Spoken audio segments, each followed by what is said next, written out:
Ian Cruickshanks, welcome to Joburg today. It's a Thank pleasure you. to have this opportunity to preview the importance of BRICS against the summit that's going to be held shortly in South Africa. Remind us why BRICS is so important to the partner countries themselves.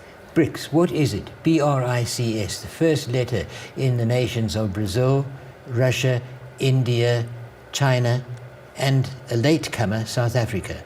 The idea was to promote business, to promote economic partnerships within this group, to move away from the overpowering control of America and of Europe, to develop business liaisons which could be developed for the benefit of South Africa, of the other members of the group.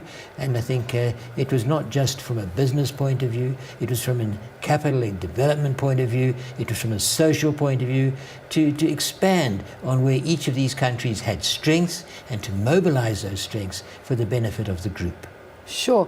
At the time when South Africa entered into this partnership with BRIC, there was some controversy around South Africa's entry. But why was South Africa regarded as an important partner to this association? Right. Initially, the other four countries, the BRIC group, had a look at this and said, we have no representation from the continent of Africa. 6 billion people.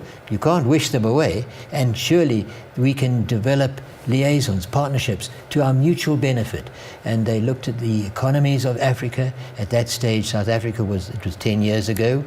South Africa was the largest of the African economies, certainly the most developed, the most industrialized of those countries.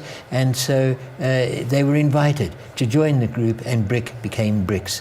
And I think it has been a somewhat slower than had been hoped for introduction to this group, but that's a function of the world economic cycle that we've been going through. Sure. An important question asked by some critics of BRICS regarding South Africa's partnership to this association is, South Africa may be benefiting, but the question is, how is it benefiting the rest of the continent? Oh, very clearly there are benefits there. South Africa has the experience in accessing and developing capital in Africa for African solutions. What we call African solutions for African problems, and I think that's important. We've got the experience. Take mining and agriculture. We've got a wealth of knowledge in operating in those areas, and we know, as I said, basically accessing to capital, accessing expertise, and knowing who to go to for what sort of service if it's required within the geographic area. So that was a natural fit. We have to remember, of course, though, that Africa as a continent is very small in the global picture. After all, it represents just 3% of global GDP. That's not a big share of global activity, of global economic activity. And South Africa represents about 0.7% of global GDP. So while we may just have been an afterthought, I think in the context of Africa, we're a significant player, and therefore it was seen as a logical add-on. Sure. Earlier, in response to my first question, you mentioned why it makes economic sense for these countries, these emerging economies, to partner with each other. Are we seeing the ripple effects of that in terms of economic turnover for the countries? I think it may have been a little slower than had been hoped for, but once again, it's a global cycle, and I think that is a factor. I think that, if we look at events where South Africa has been involved. Russia is a leading economy in this group. South Africa was looking for energy development, and they went to Russia and said, you're leading in nuclear development, nuclear energy sourced. And so it was worked out that it would be possible for Russia to be a great help in finding an energy supply, helping South Africa to develop its own energy resources. We have the ability to utilize nuclear fuel, and that would have then been a benefit for Russia to develop, plan, operate the system in which we could be participants and beneficiaries in the longer run. Unfortunately, it worked out to be just a little bit more expensive than our capital commitments were able to allow for, but nevertheless, it shows there's a space, and the group as a whole are trying to fill that space and to mutually benefit from that. I suppose a lot also depends on the strength, the progress of the global economy. Absolutely. That's all important. You know, if you just take South Africa and a large part of Africa, what are we best at doing? Not high-tech industrialization. We're best at digging stuff out the ground, selling it as is in a non-beneficiated way, and then carrying on and plowing the proceeds back and going on from there. You know, it's ironic, really, that South Africa, as a major source of gold and diamonds, never had a jewelry industry. Why not? Surely we could train the people to fashion desirable jewelry, but it didn't happen. I think from a technological point of view, there's a lot of catching up still to be done, but that doesn't mean it can't be done. Of course it can and should be. Sure. So South Africa, Ian, will be hosting the Brics Summit on the 25th of July. It will run for 3 days. I suppose the question coming to mind from the private sector is, how do we benefit from BRICS? How does this association enable us to trade more with the BRICS countries? Recognize and then develop liaisons, partnerships with potential other countries who have advanced in these areas. Take medical technology, for instance. We have got a thriving technological production businesses here, but India has run ahead, and we should set up partnerships with them in production and product development, where we could develop these facilities, these abilities for our mutual benefit. And I think there are many other developments of that type.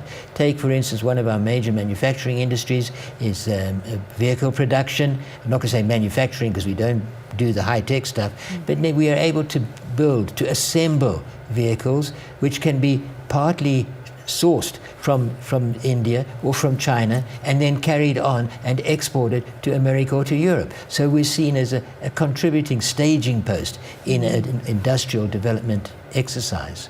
As you mentioned earlier, Ian, you said it's been a slow process. Yes. We're yet to see real tangible benefits result from this BRICS association. But do you think that the potential is there, that BRICS will be a force within the global economy to be reckoned with in terms of what their agenda is? Most definitely. Look, there's the BRICS Bank.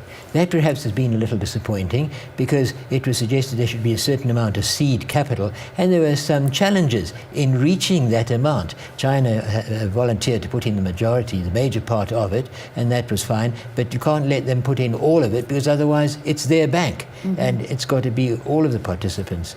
So, you know, I think that has been slow in getting started, but from an industrial development point of view, from a commercial point of view, and from a financial point of view, on a staged, step-by-step basis, it may have been slow, but there's a lot of potential which can be developed. And that's the point about this meeting that we're having now, this summit. We're having leaders, you know, a Chinese leader, a Russian leader, and from the other countries too, where we can develop these partnerships, hopefully, even if they're only introductions. They will know who to go to and where to go for our mutual benefit. Sure. From a BRICS policy framework position, how does this association improve international trade in terms of improving South Africa's exports versus the imports, or vice versa from the other country's perspective? Are we seeing tangible results there? Perhaps they're only developing. But you know, it's one thing recognizing the market and then developing along that corridor. It can be done, and I think it should be done and will be done. But these relationships take a lot of time. Just look, for instance, at China. They're developing, redeveloping the Silk Road, which goes through a large part of the northern part of Asia to Europe. Well, we must develop our own Silk Road, where it doesn't necessarily, it can touch on and benefit a number of countries within the BRICS group. I think that looking at it from that point of view with fresh eyes, with saying, hey, look, we've got to have a new road here, and that is being done literally with some of the more advanced countries saying, we can help you with roads and railways and harbours, and that way it's easier for us to send our exports to your country, and you probably want these because you have the consumer and business demand to absorb them to some extent. Thank you so much, Ian, for that very insightful discussion. I'm sure we're all looking forward to this upcoming Brics SA Summit to actually understand what kind of lucrative agreements will result from this. Indeed, and we must look at it as a developmental process. If we do that, it may be just the first few steps towards permanent, longer-lasting partnerships for our mutual benefit. I think that's what will happen. Thank you so much. Thank you.